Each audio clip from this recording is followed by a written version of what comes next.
특약입니다. 환매 특약. 비가 와서 그러나 학원 오기 싫은 모양이다, 그죠? 공부는 예? 공부는 끝까지 따라오셔야 돼요.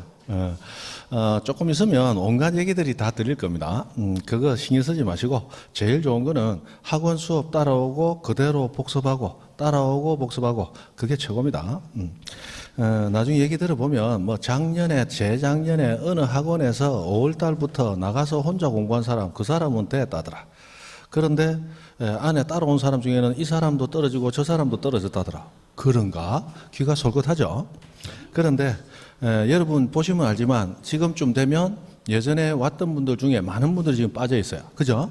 그분들 중에 한두 분 합격하면 그게 회자가 되면서 그 사람 나가서 되는데 있던 사람은 요 사람 떨어지고 저 사람 떨어졌다 이래 되는데 마지막까지 따라왔던 분들 중에 50% 이상은 합격을 합니다. 그래도요. 그런데 중간에 나가셨던 분 있으면 그 사람들 중에 막 10% 합격하기도 어렵습니다. 그런데 그 사람만 얘기가 되고 여기는 떨어진 사람만 얘기하면서 이 표본이 잘못됐어요. 그렇습니다.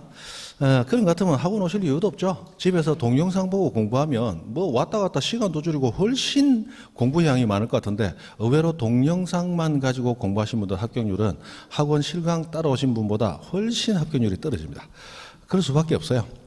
우선 현장감이 없고 두 번째 학원에 오면 어떻게 하든 저떻게 하든 내 시간을 허벅지 꼬집어 가면서 따라오게 돼 있어요. 그런데 집에서 들으면 어쩐다 잠깐 있다가 뒤로 돌린다. 아까 봤던 거네 앞으로 돌린다. 아니네 또 돌린다. 그러다가 컴퓨터 버퍼링 하면서 버벅 동그랗게 돌죠. 그래가지고 기다렸더니 막 요다 막 가자. 그랬다가 전화 온다. 전화 받고 다시 와가지고 또 찾는다. 된다 안 된다? 안 됩니다. 안 돼요. 그리고 4시간짜리 동영상 한 번 듣는데 4시간 만에 다 들었다. 그분은 거의 뭐라고 해야 됩니까? IT 세계에서는 그거는 신이야, 신. 그럴 수가 없다는 얘기야. 그죠? 가장 좋은 거는 왔다 갔다 하는 시간을 절대 버린다 생각하지 말고 그만큼 효율이 있으니까 무조건 학원 와서 직접 실강을 직접 듣고 현장감을 있게 듣고 거기서 내가 집중하는 게 제일 효율적입니다. 학원 오신 게 제일 좋아요. 그게 안 되는 분은 어쩔 수 없이 제가 저기 창원에 수업을 가면 고성, 통영 뭐 이쪽에는 학원이 없습니다. 학원이 없거든요. 그래서 거기서 공부하고 싶은 분들 동영상으로 하다 안 돼가지고 마산 쪽에 방 구해놓고 1년을 계시는 분도 봤습니다. 어쩔 수 없다는 얘기예요. 그건 이제 시골에 사는 분들의 비애다, 비애. 그죠? 비애요. 또 고성 통영에서 오신 분 시골 아닌데요. 시골 맞습니다. 그죠? 맞죠? 시골 맞아요.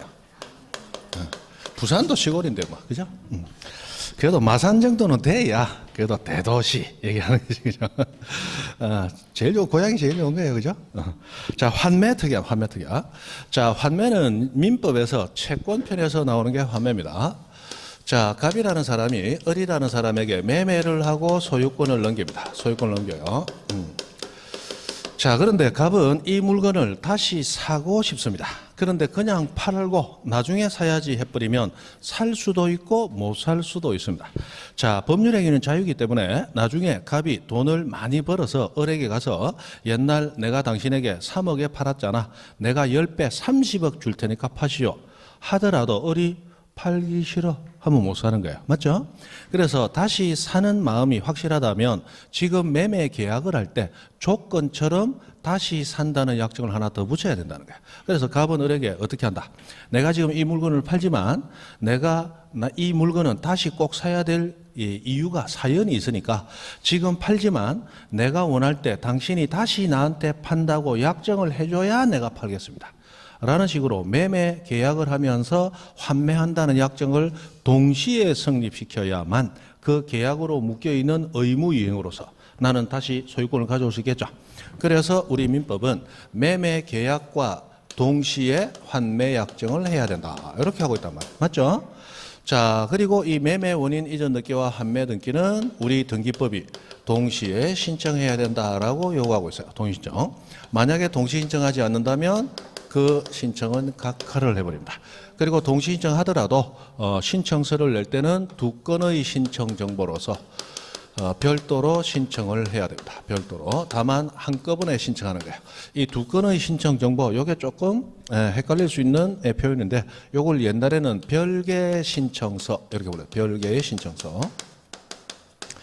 그래서 당사자도 같고 부동산 물건도 같아요. 그러나 소유권 이전 방향이 갑에서 을로 가는 계약 하나하고 을에서 다시 갑으로 돌아오는 계약 하나하고 두 가지죠.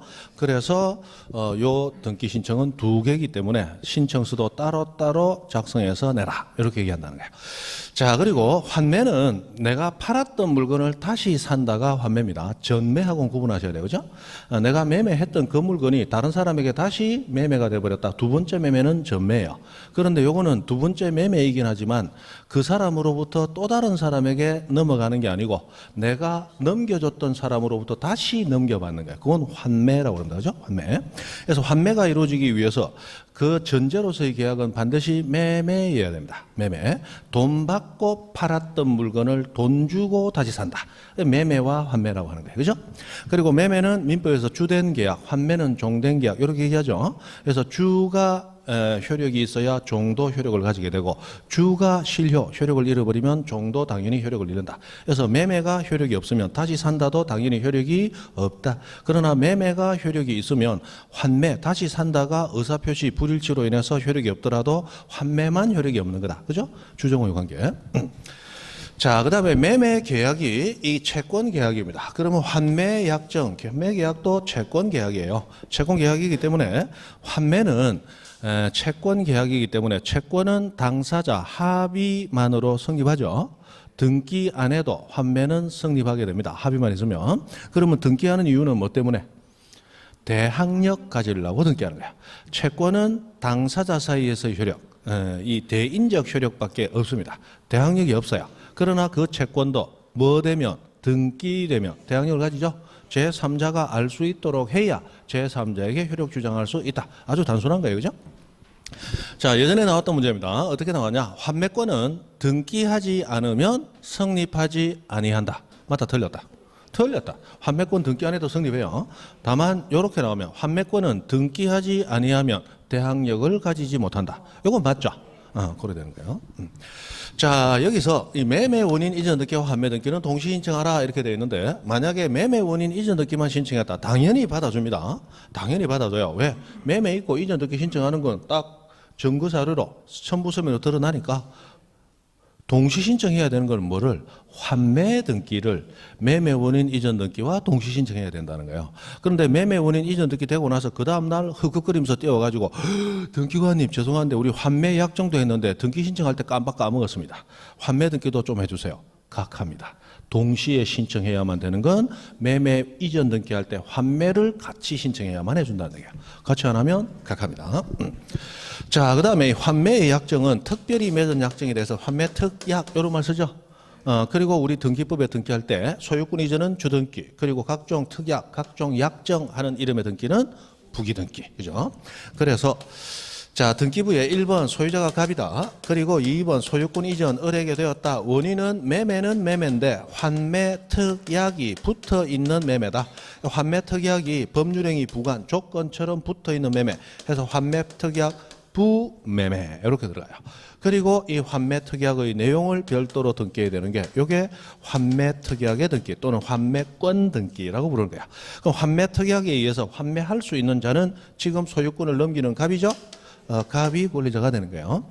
그리고 환매 특약 등기에 있어서 반드시 기재해야 되는 두 가지 필요적 기재사항이 매매 대금과 매매 비용입니다.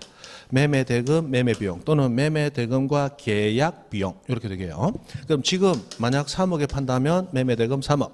그리고 매매하는데 이 환매하는데 비용을 별도로 뭐 공정을 받았다든지 여러 가지 비용이 들었을 때는 비용도 적어라. 100만 원 들었으면 100만 원. 이렇게 적고 요 등기는 2번 등기에 다시 부기 등기로서 들어가게 됩니다. 그죠? 자, 이 매매 대금과 매매 비용은 반드시 적어야 되는데 이걸 반드시 적어야 되는 이유는 나중에 환매를 할 때 갑은 이 부동산의 가치 증감과 상관없이 원칙적으로 얼마 주면 매매 대금 3억과 100만 원이라는 비용만 지불하면 다시 살 수 있죠. 그래서 이게 필요적 기재사항으로 들어가겠습니다. 필요적 기재사항. 자, 그러면 이 환매되어 있는 이 특약을 등기하지 않으면 그러면 어떻게 되느냐? 자, 을이 계속 소유자로 있는 동안은 갑은 을하고 환매 약정을 했죠? 을에게 다시 살랍니다. 파세요 하면 팔아야 됩니다. 그런데 을이 제3자 병에게 소유권을 넘겨버렸다. 그럼 이제 병이 소유권자죠? 그럼 환매하려면 소유권자로부터 사야 되는데 갑하고 병 간에는 계약이 있었다 없었다? 없었잖아요. 그래서 갑은 병에게 팔아라 하더라도 병이 싫어 하면 못 사는 거예요. 그래서 이런 경우를 대비해서 뭐 하는 겁니까? 등기하는 거야. 등기해놨으면 소유자가 누구이든지 간에 환매권 등기를 해놨으니까 주장할 수 있고 팔아야 되는 의무 부담한다. 맞죠? 그래도 못 팔겠다면 법원에 가면 판사가 뗐지 팔아 이랬다. 팔아. 맞죠? 등기돼 있단 말이에요. 그렇게 해준다 이 말이에요. 자, 해서 이렇게 들어가게 됩니다. 자, 그러면 이 병이라는 사람이 자, 부동산 사고 싶어요. 가다 보니까 부동산 위에서 빛이 번쩍번쩍 나고 후광이 바짝바짝해. 와, 저거 사야 되겠다. 등기부 때 보니까 소유자가 을돼 있더라. 자, 환매 뭐시기 돼 있는데 나 그거 모르겠고 법을 모르니까 바로 을한테 뛰갑니다. 갔더니 을이 양 선생같이 좋은 사람이라서 있는 그대로 얘기를 해줍니다. 이거 환매권이 있기 때문에 나중에 당신이 사더라도 갑이 다시 사고 싶다라고 얘기하면 팔아야 됩니다. 당신은 투자 수단으로 이거 사서 내일 모레 팔 겁니까? 여기서 거주할 겁니까? 거주하려고 합니다. 그러면 갑이 원하면 팔아야 되는데 그렇게 사려고 하지 마시고 차라리 갑한테 가서 환매할 수 있는 권리를 사버리세요. 그리고 나한테 환매권 행사해서 가져가면 그러면 환매권은 소멸하니까 팔아야 될 의무 부담이 없죠? 그러니까 차라리 그렇게 하세요. 맞죠? 그래서 병은 갑을 찾아가서 환매권을 사려고 합니다. 자, 물권은 본질적으로 양도성을 가져요. 그래서 물권은 양도성을 제한할 수 없다. 그런데 채권은 본질적인 양도성은 없지만 당사자 사이에 반대 약정이 없거나 또는 법률에 다른 규정이 없을 때에는 양도할 수 있죠. 그래서 양도성은 기본적으로는 있어요. 그래서 병은 갑한테 가서 자 3억 100만 원 주면 사는데 내가 시세 알아보니까 4억 5천만 원 정도 한다 하더라. 그러면 내가 5억 드릴게. 그 프리미엄 뭐 5천만 원 부져 드린 거니까 팔랍니까?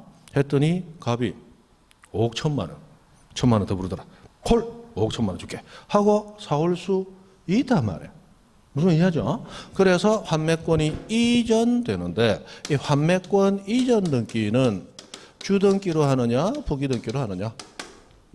자, 소유권 이전은 주등기, 소유권 아닌 권리 이전은 부기등기. 기억나시죠? 자, 환매권은 소유권입니까? 소유권을 살 수 있는 채권입니까? 채권이다, 채권. 소유권은 물권이고 환매권은 아예 물권도 아닌 채권에 불과해요. 그러므로 소유권 아닌 권리죠. 그러면 무슨 등기로 한다? 부기등기로 해야 돼. 그럼 그 이전 등기는 부기등기로 해야 되는데 환매권 자체가 무슨 등기로 되어 있어요? 부기등기로. 그래서 두 가지가 합쳐져서 부기등기의 부기등기로 이루어진다. 이렇게 하는 거예요. 부기등기의 부기등기. 그러면 자, 환매권 이전 병하고 들어가게 됐을 때 이 등기에 앞에 나오는 순위번호는 부기등기로 되어 있는 2-1 그대로 써주고 다시 1 해서 2-1 1 이런 식으로 들어가게 됩니다. 자, 한 10여 년 전에 좀 오래됐지만 우리 시험에 나왔던 문제입니다. 부동산 등기법상 부기등기의 부기등기는 인정되지 아니한다. 나왔던 문제예요. 틀렸죠? 인정됩니다. 대표적으로 환매권 이전이 있어요. 자, 그 정도 하시고, 자, 이 환매권을 나중에 갑이 다시 행사해버렸다. 다시 행사하면, 그러면 소유권 이전하고 다시 갑에게 돌아가겠죠. 그리고 원인은 그냥 매매가 아니에요. 돌려서 산 매매, 환매라고 기재가 됩니다. 신청서에도 환매라고 기재해야 돼요. 그리고 주등기로 3번하고 들어가겠죠. 자, 이렇게 환매권 행사로 인한 소유권 이전 등기를 했을 때, 그럼 환매권은 행사됐으니까 소멸됐죠. 그럼 환매특약 등기 말소를 해야 되는데 저 말소 등기는 등기관이 직권으로 말소를 해줍니다. 왜? 여러분이 등기관이다. 등기한다. 소유권 이전 갑 원인 환매. 환매됐네. 그럼 환매권 소멸했네. 등기관이 알죠. 그래서 환매권 등기는 별도로 말소 신청하지 않아도 등기관이 직권으로 말소를 해주게 됩니다. 직권 말소. 다만 자 환매 기간은 5년을 초과할 수 없다. 부동산 맞죠? 그리고 연장도 갱신도 안 되는 절대적 기간이다. 그러면 5년을 초과했다. 그럼 환매권은 당연히 소멸했죠. 그러나 등기소 앉아서 등기 업무에 전념하는 등기관이 환매권 소멸했는지 개인적인 사유까지 안다 모른다. 모른다. 그때는 직권 말소해 줄 수가 없기 때문에 당사자가 공동 신청해서 말소를 해야 됩니다. 그러면 직권 말소되는 경우는 딱 한 가지 사유. 언제? 환매권 행사로 소유권 이전이 되었을 때. 그때는 직권 말소됩니다. 화면은 그 정도로 하시죠. 자, 신탁 갑니다. 신탁. 믿고 맡긴다. 신탁입니다. 믿고 맡긴다. 자, 이런 부동산, 요런 부동산, 많은 부동산을 가지고 있는 갑이라는 사람이 자, 부동산 취득의 왕자야. 그런데 관리를 못하는 관리의 거지야. 그래서 부동산, 좋은 부동산 취득해놓고 세를 잘못 주고 뭐하고 해가지고 가치를 자꾸 떨어뜨립니다. 그래서 도저히 안 되겠다. 관리 잘하는 을이라는 사람에게 관리를 맡겼는데 아예 믿고 맡긴다. 해서 소유권 자체를 을 명의로 해줘버려요. 소유권 자체를. 자, 그러면 을이 고맙습니다 하고 넙죽 받으려는데 어허 이거 네 거 해라고 주는 게 아니고 믿고 맡기는 거야 라고 원인을 기재해야 된다. 그럼 돈 받고 완전히 을한테 준다? 안 해요. 내 물건 집 물건 바꿔서 이제 네 거다? 안 해요.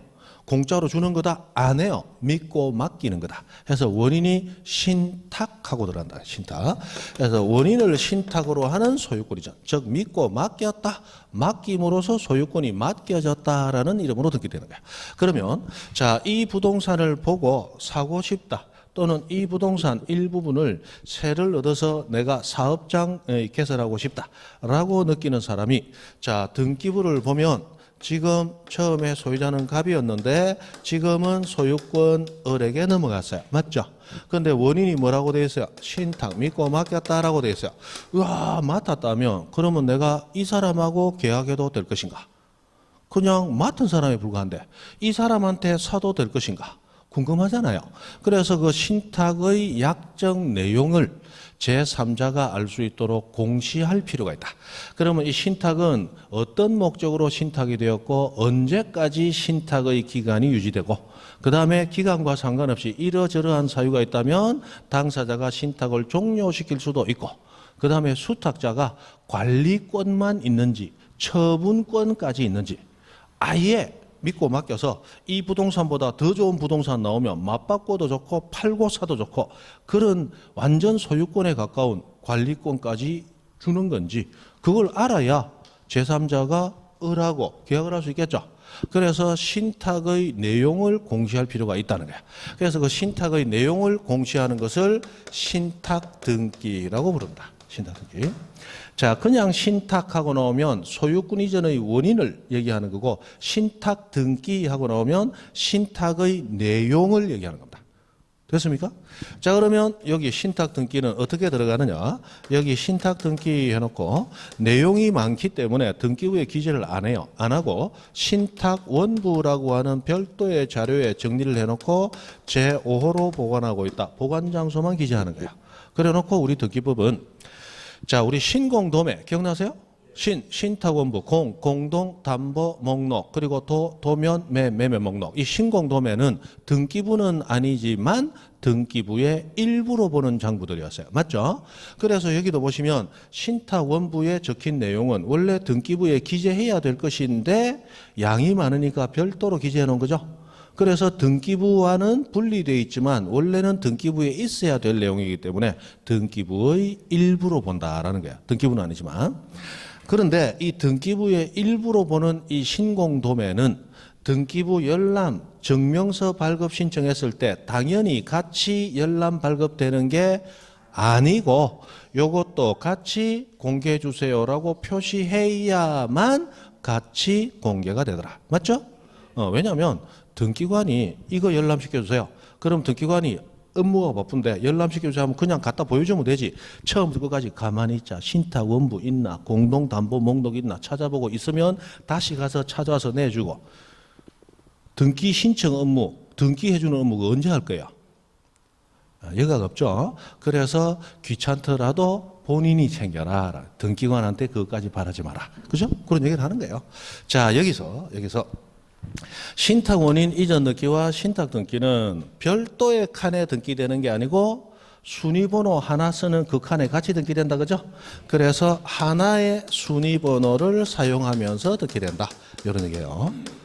자, 이런 식으로 등기되는 거 우리 저번 주에 가등기하고 본등기한 거 번호 같은 칸에 같이 오래 들어갔죠?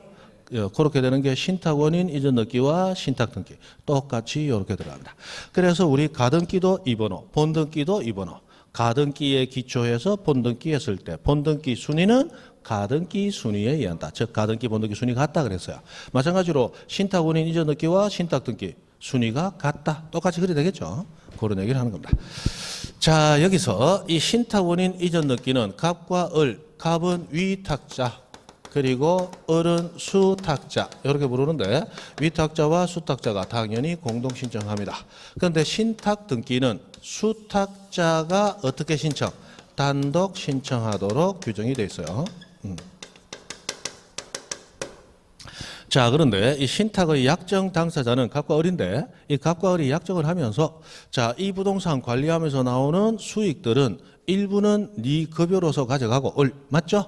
나머지는 나한테 주되 나한테 줄 금액의 20%는 나한테 주지 말고 이 동네 경로당에 어르신들 맛있는 거 사 먹게 드려라. 또는 이 동네 불우한 학생들 공부할 수 있도록 장학금으로 줘라. 이렇게 돼버리면 그 경로당이나 그 학생은 신탁 약정의 당사자는 아니지만 그로 인해서 이익을 받는 자. 무슨 자? 수익자라고 부르는 사람. 이 생길 수 있죠? 수익자. 이런 사람이 생길 수 있단 말이에요. 자, 요거는 여러분 민법에서 보는 제3자를 위한 계약하고 구조가 똑같죠? 계약을 요구한다 요약자, 계약에 대해서 승낙한다 낙약자, 그로 인해서 이익을 받는다 수익자. 그거하고 구조가 똑같은 거예요. 똑같이 되는데. 자, 여기서 신탁 등기와 신탁 원인 이전 등기, 공동 신청, 단독 신청하게 되어 있는 이 두 등기는 어떻게 신청하라? 동시 신청. 자, 동시 신청하되 신청서는 하나로 같이 신청해라. 한 건의 신청 정보로 이렇게 되어 있습니다. 이 한 건의 신청 정보를 옛날에는 동일 서면으로 신청한다. 이렇게 얘기했어요. 옛날에는. 지금은 한 건의 신청 정보로 이렇게 되어 있습니다. 자, 여기서 이 신탁 등기는 수탁자가 단독 신청해야 되는데 만약에 수탁자가 단독 신청하지 않는다면 그러면 이 신탁 등기는 누가? 위탁자 또는 수익자가 수탁자를 뭐하여? 대위하여 신청할 수 있다. 그죠? 그런데 수탁자가 단독 신청하지 않고 이 사람들이 대위 신청할 때는 신청하지 않았기 때문에 뒤에 신청될 가능성이 있겠죠. 그래서 대위 신청할 때는 동시 신청할 필요는 없다라고 예외를 인정해 준다는 거예요. 그죠? 자, 여기서 우리 등기법 특히 신탁과 관련해서 문제가 나왔다 하면 이제 공통적인 절차로 적용되는 몇 가지 머릿속에 넣어두셔야 됩니다. 자, 신탁과 관련한 등기는 무조건 동시 신청 한 건으로 신청합니다. 동시 신청 한 건. 그러면 신탁을 한다. 동시 신청 한 건이야. 그럼 신탁이 끝났다. 그러면 신탁 원인 이전 등기 말소해서 갑에게 돌려줘야 되겠죠? 그리고 신탁 등기 자체도 말소해야 되겠죠? 이것도 동시 신청 한 건. 그 다음에 을이 신탁받은 부동산 너무 많아. 도저히 혼자 관리 안 돼. 그때 신탁받은 부동산을 다시 제3자에게 신탁한다. 이 재신탁이라고 부릅니다. 이 재신탁할 때도 소유권 이전해주면서 당연히 신탁의 내용을 등기하는 신탁 등기 해야 되겠죠? 이것도 동시 신청 한 건이야. 그 다음에 신탁의 내용이 변경이 있다. 동시 신청 한 건. 그래서 신탁 관련 등기 동시 신청 한 건. 그래서 읽어보니까 무슨 얘기인지 모르겠는데 그럴듯하게 하면서 이 등기는 동시 신청하되 신청 정보는 별도로 제공해야 된다. 틀렸다. 동시 신청 한 건. 그리고 여기 수탁자 단독 신청한다 나왔는데 신탁 등기 자체와 관련된 거는 언제나 수탁자가 단독 신청 안 하면 대위 신청. 이것도 공통해요. 그러면 신탁 등기 할 때도 단독 신청 안 하면 대위 신청. 끝났다. 신탁 말소 등기 해야 되겠죠? 그 말소 등기도 단독 신청 안 하면 대위 신청. 재신탁 할 때도 신탁 등기 수탁자가 단독 신청해야 되죠? 안 하면 대위 신청. 똑같습니다. 똑같이 적용돼요. 그 다음에 신탁과 신탁 원인 이전 등기는 하나의 순위번호 사용한다. 항상 같이 적용이 됩니다. 그 다음에 이 신탁원부는 부동산마다 별개로 자, 누가 작성하느냐? 등기관이 작성한다. 등기관이 작성. 무조건 부동산마다 신탁원부는 별도로 하나씩 만듭니다. 그러면 여기 지금 3개의 부동산을 갑이 을에게 일괄해서 동시에 신탁을 하고 있을지라도 신탁원부는 부동산이 3개니까 몇 개? 3개가 작성이 되어야 됩니다.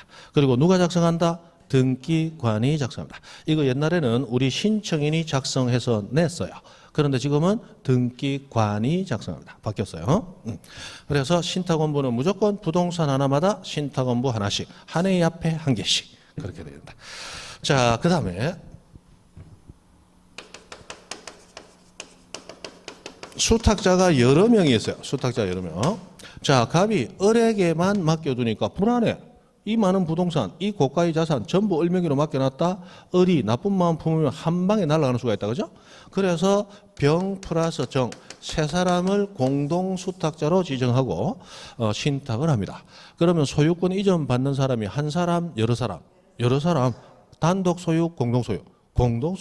공동소유는 공유와 합유가 있는데 이거 공유냐 합유냐? 합유다 합유. 그죠? 합유 됩니다. 합유. 그리고 합유가 되는 또 다른 것이 우리 민법상 조합이 조합체로서 부동산 소유할 때 그 조합 이름으로 등기가 불가능하기 때문에 조합의 구성원 전원 명의로, 그것도 대표적인 합유다. 그죠? 자, 합유가 되면 합유는 지분 등기한다 안 한다? 안 한다. 합유는 합유라는 뜻을 기재해야 된다. 합유자가 바뀌었을 때 지분 이전 등기 못하고 합유 명의인 변경 등기한다. 똑같이 적용됩니다. 똑같이. 그죠? 똑같이 적용돼요. 자, 해서 이렇게 나온다는 거. 그 다음에 하나만 더 하죠. 코타입. 체포하죠. 자, 131페이지. 그 중간 약간 밑에 오른쪽 가로 6번. 신탁 재산이 수탁자의 무슨 재산? 고유재산에 줄 하나 끊었습니다. 고유재산으로 전환되는 소유권 변경 등기의 경우에 이 유상의 소유권 이전으로 주등기로 실행한다. 고유재산하고 나오면 주등기하고 연결시켜 놓으면 되겠습니다. 자, 이런 얘기입니다. 자, 갑이 을에게 신탁을 해놨더니 을이 너무 관리를 잘해줘. 그리고 뭐 업종도 딱딱딱 골라가지고 젊은 사람 좋아하는 막 요즘 트렌드에 맞는 업종만 딱딱딱 입주시켜가지고 이 건물에 가보니까 옛날에는 사람이 없어 썰렁하던 게 막 젊은 사람들이 바글바글해. 그래가지고 장사가 잘 되니까 막 임대료도 올라가고 부동산 가치가 막 몇십 프로 상승을 해버렸어요. 기분 째지죠? 옛날에 자기 할 때는 사람이 없고 개가 와서 똥 사고 하려고 이런 건물이었단 말이에요. 그래서 건물 가격도 형편없었는데 지금 업종 잘 선택해서 들어오니까 막 건물 가치가 막 뛰어버린 거야. 그래서 갑이 을한테 야, 신탁 종료가 돼 가는데 이 중에 요거 하나는 네가 원하면 네가 워낙 잘해서 내가 싸게 줄게.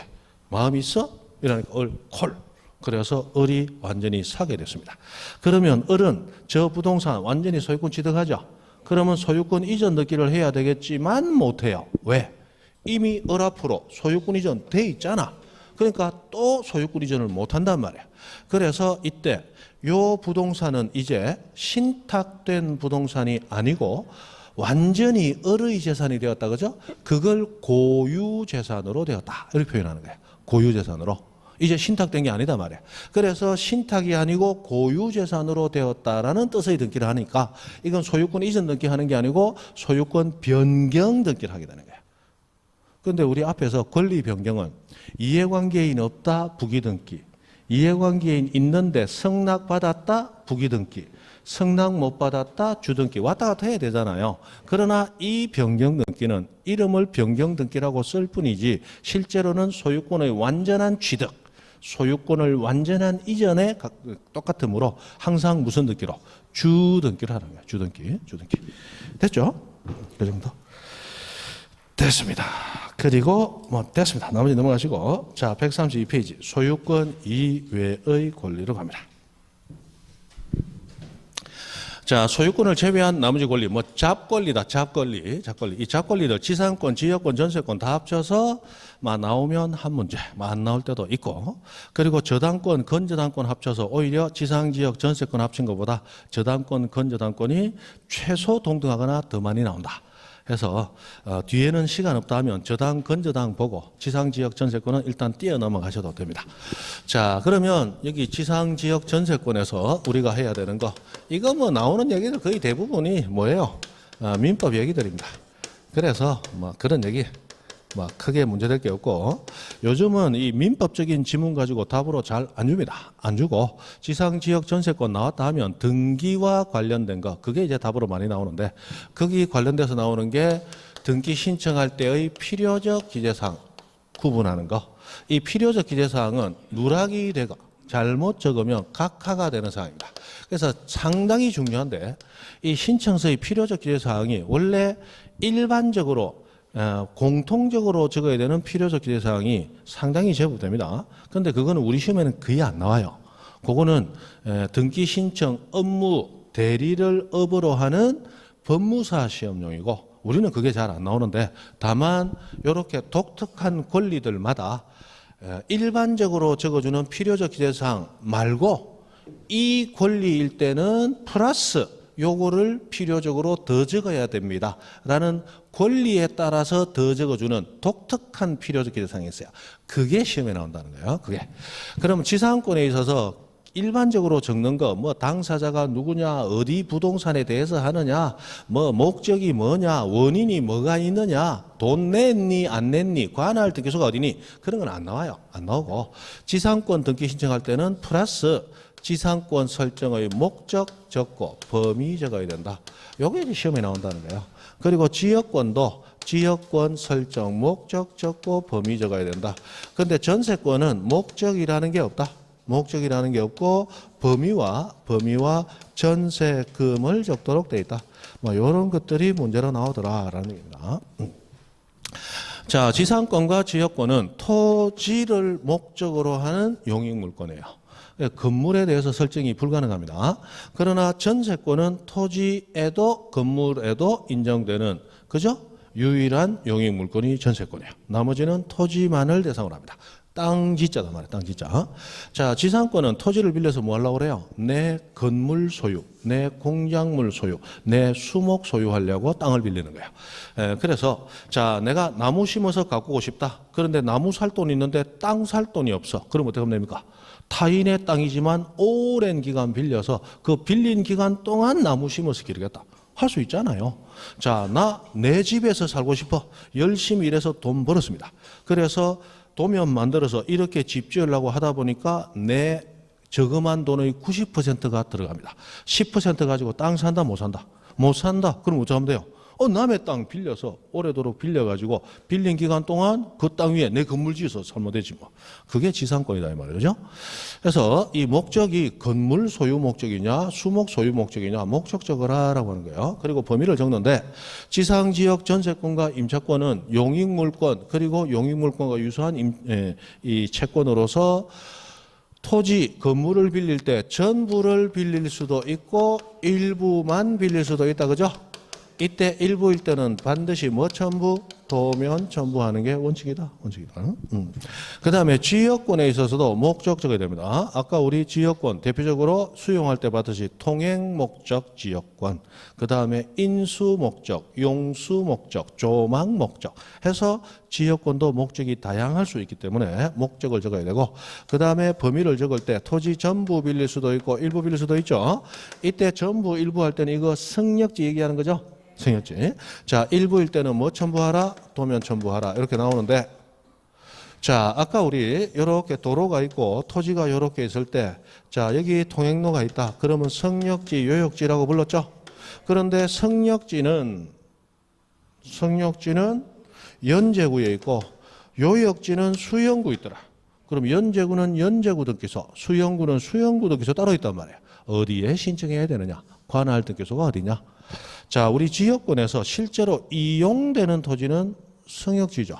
그래서 실제로 사용되는, 이용되는 토지가 중심이 돼야 된다. 해서 승역지 관할 등기소에 신청하게 돼요. 됩니까? 그러면 성역지에 하는 지역권 등기는 신청으로 등기가 돼요. 그러나 우리는 요역지에는 신청한 바가 없죠? 요역지에 하는 지역권 등기는 직권으로 등기가 돼버립니다. 이거는 관할이 같든 다르든 항상 마찬가지예요. 둘 다 연제구에 있다 할지라도 우리는 성역지 등기부에 지역권 등기해달라고 우리는 신청하는 거야. 그럼 요역지에는 항상 직권으로 지역권 등기가 돼버립니다. 됐죠? 자, 여기서 지역권 등기를 신청할 때 우리는 성역지에 지역권 등기 신청하는 거예요. 그러면 등기 신청서에 자, 해당하는 부동산이 어떤 부동산이냐? 성역지 표시를 해줘야 됩니다. 주소가 여기다. 이 토지 요만큼 씁니다. 그러면 요역지는 별도로 있죠. 요역지는 성역지가 아닌 별도의 토지잖아. 그래서 요역지도 당연히 같이 표시를 해줘야 된다. 이 토지를 이용함으로써 편익을 제공받는 토지는 오른쪽에 있는 그 토지입니다. 이런 식으로 적어줘야 된다는 거예요. 그래서 지역권에 있어서는 지상권에는 없는 무의 표시, 요역지 표시라고 하는 게 하나 더 들어가는 거예요. 근데 요역지만 표시되는 게 아니고 성역지는 기본적으로 들어가도록 되어 있죠. 그래서 요역지 표시가 필요적 기재사항이다. 또는 요역지와 성역지 표시가 다 필요적 기재사항이다. 두 가지 다 맞아요. 맞아요. 자, 이렇게 들어간다는 거예요. 자, 전세권은 우리 민법 규정에서 전세권은 전세금을 지급하고 하고 나왔기 때문에 전세금 반드시 적어야 됩니다. 그리고 전세권은 우리 법률 규정에서 부동산을 그 용도대로 사용 수익한다. 이렇게 되어 있어요. 그래서 부동산을 어떤 목적으로 사용하느냐를 내가 정하는 게 아니고 이미 부동산이 사용되는 용도 그대로 내가 써야 된다. 이렇게 하고 있단 말이에요. 그래서 목적을 따로 적는다, 안 적는다? 안 적는단 말이에요. 그 용도대로 써라 돼 있으니까. 그래서 목적을 안 적고 범위만 적어주면 되는 거예요. 그럼 토지든 건물이든 전부 빌렸다, 전부라고 적으면 끝. 일부 빌렸을 때는 일부라고 적고 뭐 전부, 도면 전부 해야 되는 게 원칙입니다. 다만 자, 133페이지.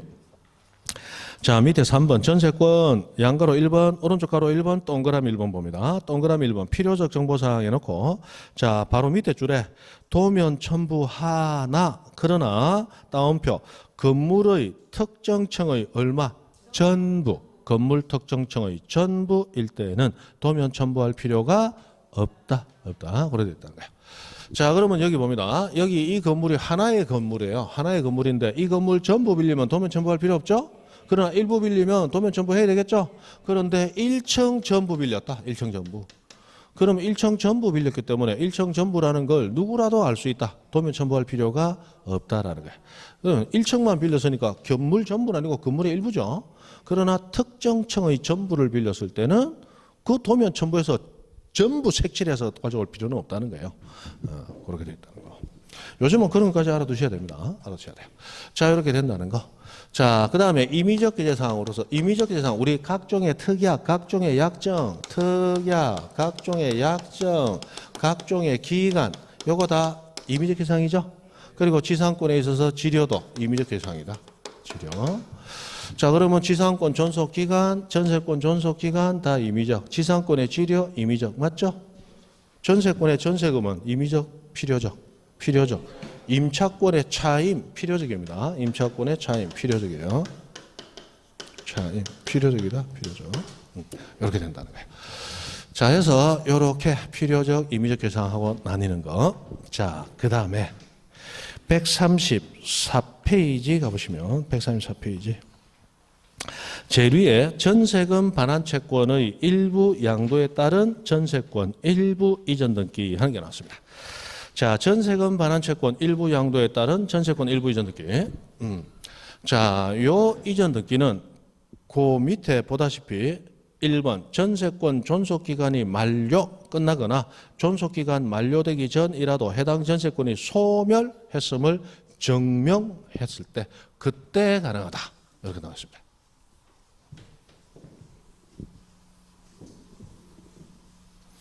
자, 전세권자는 꼭 한 사람이어야 될 이유는 없어요. 두 사람이 전세권자로 공동으로 전세권자 돼도 됩니다. 맞죠?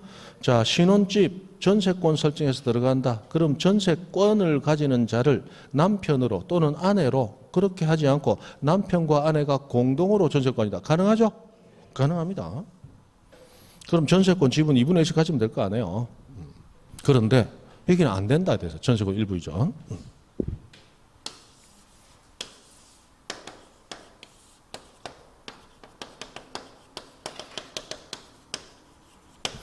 자, 갑의 집에 을이 전세권 3년, 전세금은 2억으로 약정을 했습니다. 자, 이 상황에서 병이라는 사람과 을이라는 사람이 결혼을 하게 되면서 병도 전세권자로서 나도 전세권자로 이름 올리고 싶다. 그러면 을이 가지는 전세권 2분의 1 이전해줘가지고 을과 병이 공동 전세권자로 있어도 문제될 거 없습니다. 없습니다. 그러나 여기서 전세권 일부 이전 느끼는 안 된다 했는데 그 원인이 뭐예요? 전세금 반환 채권의 일부 양도를 원인으로 한 전세권 일부 이전 느끼는 원칙적으로 안 된다. 그렇습니다. 자, A가 을이라는 사람에게 돈 1억을 빌려준 게 있습니다. 그래서 을에게 담보 제공하라 그랬더니 을이 담보 제공할 부동산 없다. 내가 가진 부동산상의 권리는 남의 부동산 위에 전세금밖에 없다. 그런데 나중에 3년이 만료되면 2억 전세금 반환 채권이 있죠. 그 반환 채권이 있으니까 을이 A한테 얘기합니다. 돈 받아서 그때 3년 뒤 돈 받아서 1억 니한테 줄게. 그래서 A가 그리는 못하겠다. 와, 내가 네 하루 이틀 보나 네 주머니 돈 들어가면 나오는 꼬라지를 못 받아. 술 네가 산다 해서 가더라도 술 먹고 먼저 토끼는 놈이 니잖아. 그래서 네 못 믿는다. 그럼 어떻게 하고? 내가 직접 받을란다. 그럼 어떻게 해줄까? 전세금 반환 채권 중에 1억 반환 채권을 나한테 양도해라. 그러면 내가 직접 갑에게 채권자로서 채권 추심하면 될 거 아니냐 말이야. 맞죠? 그래서 전세금 반환 채권의 일부 양도를 하는데 자, 여기서 A가 채권만 양도받으면 채권자에 불과해요. 그러면 갑에게 1억 줘라고 했을 때 갑이 돈 없어 이리 돼버리면 또 소송 내고 험난한 길로 가야 됩니다. 그래서 A는 갑에게 요구합니다. 야, 너는 전세권이라고 하는 용익물권이지만 담보물권의 성격도 가지는 권리지고 있잖아. 그 전세권도 일부 나한테 이전시켜줘. 그러면 돈 줘, 없어, 경매. 바로 가면 되니까 편리하잖아요. 전세권 일부 이전 느끼를 요구하는데 이게 전세권이 살아있는 동안은 안 된다는 거예요. 살아있는 동안은. 자, 왜냐? 자, 아까 을이 결혼하면서 병에게 전세권 일부 이전해주고 공동 전세권자 되는 건 가능하다고 그랬죠. 그러나 그것은 을과 병이 모두 용익 물권으로서의 전세권, 둘 다 사용하는 용익권자로서의 전세권을 가지는 거단 말이에요. 그러나 여기서 A는 전세권 일부 이전을 받더라도 그거는 용익하기 위한 원래 전세권이다 아니다? 아니고 전세금 반환 채권을 담보하는 담보 물권으로서의 전세권만 넘겨받는 거야. 근데 전세권이 살아있는 동안 전세권 일부 이전해서 그렇게 넘기는 건 인정되지 아니한다. 그래서 용익물권으로서의 전세권이 반드시 뭐 되어야 소멸된 이후에만 가능하다는 거예요. 그래서 그러면 그때부터의 전세권은 용익물권으로서의 전세권이 아니고 반환채권 담보하는 담보물권으로서의 전세권에 불과하죠. 그때는 가능하다는 거예요. 그때. 그래서 자, 이 전세금 반환채권 일부 양도에 따른 전세권 일부 이전 느끼는 첫 번째, 존속기간이 만료되어서 전세권 소멸되었거나 또는 존속기간 만료 안 됐지만 소멸되었음을 증명하는 경우. 전세권은 계속적 계약이니까 두 사람이 합의 해지할 수도 있을 거고 또는 전세물 용법에 따른 사용하지 않았을 때 전세권 설정자가 해지 통보해서 일방적으로 전세권 해지할 수도 있죠. 그런 경우에는 존속기간 끝 안 났지만 소멸한 거예요. 그게 증명된다면 가능하다. 그죠? 자, 해서 그 1번에 나오는 거 전세권 소멸해야 가능하다라는 거고 그 다음 동그라미 3번. 자, 이 등기할 때 등기관은 반드시 뭘 기록? 양도액을 기록하게 되고 그리고 이 등기는 무슨 등기로? 부기 등기로 하게 됩니다. 부기 등기, 그것도 줄 하나 끊으세요.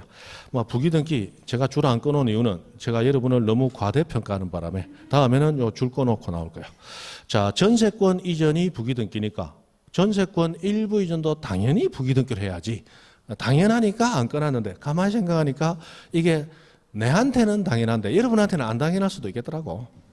부기등기랍니다. 그러면 전세권 일부 이전에서 중요한 건 몇 가지 안 돼요.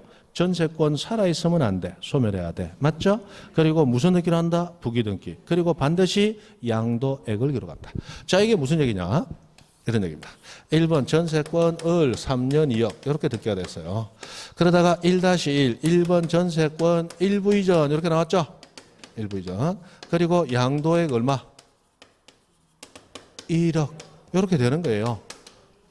자, 그런데 2억 중에 1억이 양도됐으면 절반이 양도됐으니까 전세권도 2분의 1 이전해주면 무난하게 해결이 되겠죠. 그런데 우리 등기법은 이 전세권 일부 이전 등기를 가지고 오면서 전세권 몇 분의 몇 이전 이렇게 하지 않고 무조건 전세권 일부 이전 이렇게 적도록 돼 있어요. 그럼 전세권 얼마가 이전되는지가 드러나지 않으니까 대신 뭘 기록해라? 얼마의 금액이 넘어가는가? 양도액을 반드시 기록해라. 이렇게 됐다는 거야. 그래서 양도액 기록하는 것은 실제로 전세권이 얼마 넘어가는 것을 알 수 있는 중요한 자료이기 때문에 양도액 기록한다는 게 상당히 중요해요. 전세권 일부 이전 넣게 되면 문제가 나오면 양도액 기록해야 한다. 이거 안 빠지고 나옵니다. 양도 기록. 그래서 그거 정도 하시면 되겠어요. 됐습니다. 그 다음에 저당권과 건저당권하고 이제 남은 거. 이 저당권과 건저당권이 지상지역 전세권 다 합친 것보다 더 중요하다고 그랬죠. 합니다. 자, 해서 저당권하고 건저당권 구분 건물에 이제 대지권 잠깐 조금 하면 다 끝납니다. 뭐부터 한다? 10분 휴식. 10분 휴식.